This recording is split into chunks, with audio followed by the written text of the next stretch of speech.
DJ Navin Remix មានអារម្មណ៍ថាកំពុងឈឺចាប់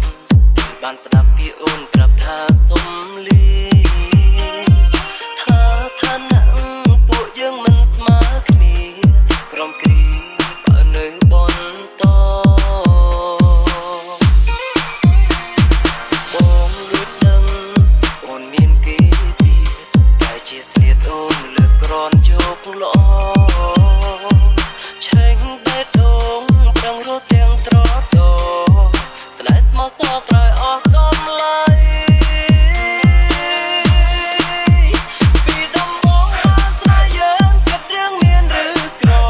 តើបងក៏ដល់ពេលនេះធ្វើអ្វីលែងដូចមិនសូវសមមិនត្រូវន័យចិត្តភក្តីយើងសាំងទុកយូរហើយបើសិនបងមិនជឿមិនស្ដាប់ក៏ប្រទិនប្រៀបដូចមិនទុកមុខត្រានត្រើយហើយទ្រាំជឿសិនទៅ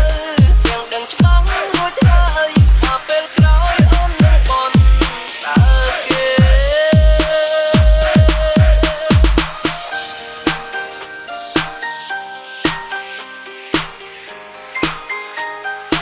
DJ Navin Remix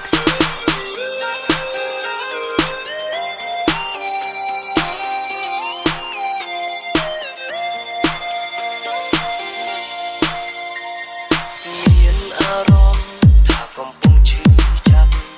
បានស្ដាប់ពីអូនប្រាប់ថាសុំ